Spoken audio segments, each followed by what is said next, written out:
Bem-vindos, este é o Dossiê Space. Vivo ou morto, você vem comigo. Hoje falaremos do policial do futuro. Para os amigos, Alex Murphy. Para os bandidos, Robocop. Robocop é um filme de ficção científica escrito por Edward Neumeier e Michael Miner no início dos anos 80 e comprado pela Orion Pictures em 1984. A dupla tinha acabado de assistir Blade Runner. O filme de Ridley Scott inspirou os amigos a criarem seu policial ciborgue do futuro. O script sofreu algumas alterações, mas acabou nas telas em 1987, dirigido pelo holandês Paul Verhoeven. A princípio, Verhoeven odiou o conceito e abandonou o roteiro em seu escritório. Felizmente, sua esposa Martine leu a história e convenceu o diretor a tocar o projeto, pois sentiu que havia muito mais ali, além de violência gratuita. Vários atores foram convidados e testados para o papel do herói, mas nenhum deles se adaptou à roupa pesada e incômoda do personagem. O papel principal acabou com Peter Weller, magro e ágil, revelou ser a escolha certa para o protagonista. Mesmo assim, quando o traje ficou pronto, era impossível se mover dentro da pesada armadura. Para se ter uma ideia, o traje nem cabia no carro de polícia. Em todas as cenas que Weller está ao volante, ele usa bermudas. O ator perdia cerca de 1,5 kg por dia dentro daquele forno portátil de 30 milhões de dólares. A solução, além de ventiladores internos, foi trabalhar um padrão de movimentos que fosse tão interessante quanto plausível. Assim, nasceu uma das características-chave do personagem. O ator conta que se inspirou no movimento de galinhas para criar toda a coreografia física de Robocop. Os atores Kurtwood Smith e Ronny Cox, que estavam acostumados a fazer apenas papéis de bons moços no cinema, foram escalados para os vilões principais. O inusitado desafio estimulou os atores a darem tudo de si nas performances. Naquela época, o sentimento de desesperança e cinismo era a tônica dos filmes futuristas. A chamada era de Thatcher e Reagan inspirou um grande número de ficções científicas distópicas em diversas mídias, como livros, quadrinhos e, é claro, cinema. Aquela foi a chamada década perdida, onde reinavam os yuppies, o individualismo, o consumo vazio e a certeza de que no futuro as megacorporações superariam os governos em uma espécie de fascismo corporativo. É nesse universo angustiante que o policial recém-transferido, Alex Murphy, está em sua primeira patrulha com sua nova parceira, Anne Lewis. A dupla surpreende um grupo de perigosos bandidos e resolve agir antes da chegada dos reforços. Rendido, Murphy é torturado e ferido com brutalidade pelos criminosos, ficando à beira da morte. Essa cena foi editada diversas vezes para evitar que o filme fosse censurado. Depois de 12 tentativas, conseguiram uma versão para maiores de 16 anos. Ao mesmo tempo, a OCP, Omni Produtos de Consumo, uma daquelas diabólicas corporações, praticamente comprou toda a falida cidade de Detroit, inclusive a polícia, que foi privatizada pela empresa. Em sua cruzada para reerguer a velha Detroit em uma utopia metropolitana, Delta City, a OCP desenvolve projetos onde policiais seriam substituídos por robôs perfeitos. Bem, nem tão perfeitos.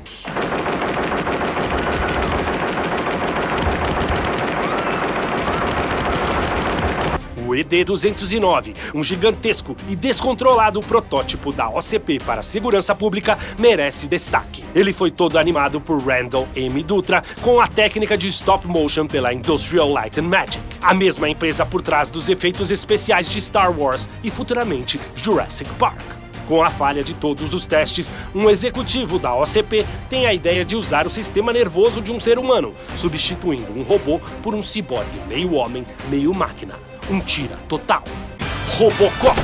Murphy é declarado morto e usado como cobaia no programa da OCP. Assim, surge o invencível policial blindado que começa a colocar ordem na decadente sociedade da velha Detroit. Robocop tem 3 diretrizes básicas que deveriam controlar sua ação e comportamento: servir o público, proteger os inocentes, impor a lei. Existe ainda uma 4ª diretiva secreta que só é revelada no fim do filme: Robocop não pode agir contra um membro da OCP. Apesar de ter sua memória totalmente apagada, Murphy começa a ter flashbacks de sua vida anterior, de sua família e seus algozes. Contrariando os interesses da OCP, Robocop começa a investigar a própria morte, perseguindo e caçando os vilões que o mataram. ninguém apostava muito no sucesso do longa, tanto que a Orion usou o tema de outro filme, Exterminador do Futuro, para o primeiro trailer. Porém, Robocop foi um sucesso imediato. Sua violência gore, estilo cyberpunk e verve pop, transformaram o personagem em um ícone instantâneo de cinema de ação e ficção científica. A trilha sonora marcante do personagem é de autoria de Basil Poledouris e figura entre os mais icônicos temas da história do cinema.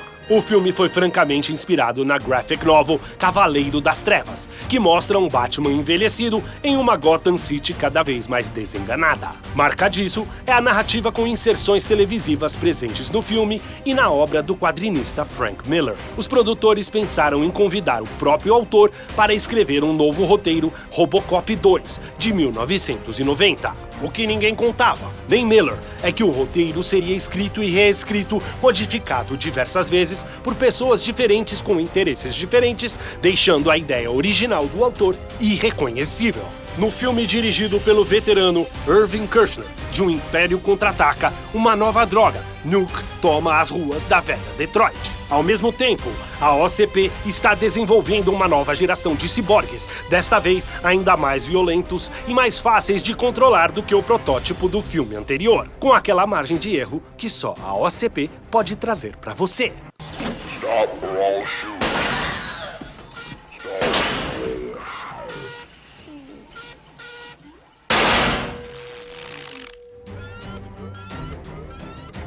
Enquanto isso, o antigo Robocop recebe centenas de novas diretrizes para amenizar seu comportamento violento. Em algum ponto, alguém tem a brilhante ideia de colocar a consciência de um chefão do tráfico viciado em Nuke dentro do novo Robocop, com a droga sendo usada como combustível. O que poderia dar errado? Tudo! Compreensivelmente, Robocop 2 foge do controle e precisa ser contido pelo bom e velho 1.0 Alex Murphy. Apesar de não concordar nem um pouco com os rumos do roteiro, Frank Miller pessoalmente faz uma ponta no filme. Em 1993, chega aos cinemas Robocop 3, ainda mais descaracterizado da versão crua e áspera do primeiro filme. Em uma clara estratégia para conquistar um público cada vez mais jovem, a violência foi amenizada. O herói ganha uma amiga infantil, diversos acessórios divertidos, luta com ninjas robôs e até voa. O ator principal também foi substituído. Sai Peter Weller, entra Robert Burke. Na história, a OCP é comprada por uma multinacional japonesa igualmente maligna. Uma curiosidade, o filme foi lançado no Japão 6 meses antes dos Estados Unidos. Falando nisso, Robocop estrelou em alguns dos mais bizarros comerciais orientais. Oh, not the hell fried chicken. O público tradicional não entendeu nada. Robocop 3 foi rejeitado, faturando menos da metade de seu orçamento e colocando a franquia em stand-by. Robocop ainda apareceu nos anos 90 em uma série de TV com sua violência característica radicalmente suavizada. Agora, Robocop não atirava diretamente nos bandidos. O tiro ricocheteava na parede, depois no chão, acertava o lustre, que caía em cheio sobre os malvados. Já na virada do século, uma nova tentativa foi feita com a série de TV canadense Robocop Prime Directives, que teve apenas 4 episódios antes de ser cancelada. Não podemos esquecer que nosso herói ainda estaria em uma série de desenhos animados para a criançada em 1988. Mesmo com todas essas idas e vindas, o personagem se consolidou como um marco na cultura pop, aparecendo em diversos quadrinhos, games e em batalhas contra o Exterminador do Futuro. Em 2011, foi criada uma petição para colocar uma estátua do Robocop em Detroit, e o próprio Peter Weller participou da campanha. A iniciativa conseguiu levantar $60 mil para a homenagem. Hoje, a peça de bronze de quase 4 metros de altura está na entrada do Centro de Ciências de Michigan.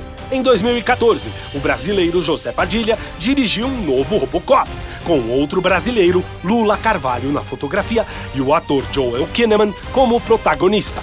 Mais uma vez, Robocop chega com classificação para adolescentes, evitando a excessiva violência que caracterizou a origem do personagem. O filme se destaca ao discutir os limites da guerra inteligente, o uso de drones e armas comandadas à distância para manter a paz. Desta vez, a trilha sonora ficou com Pedro Bronfman, outro brasileiro que tinha trabalhado com Padilha em Tropa de Elite. Mesmo com as presenças de Michael Keaton, Samuel L. Jackson e Gary Oldman, as mudanças no conceito do personagem não agradaram muito e uma sequência foi descartada. É que nos anos 80, ficar permanentemente preso a uma máquina era uma espécie de pesadelo. No século XXI, todo mundo faz isso espontaneamente. O roteirista original, Edward Neumeier, contou que está desenvolvendo uma sequência direta do primeiro filme, independente de todas as outras continuações. Será que o Robocop ainda tem bala na agulha? Já que você está assistindo a este vídeo, sua diretiva é uma só. Assine o canal e continue na playlist para mais um Dossiê Space.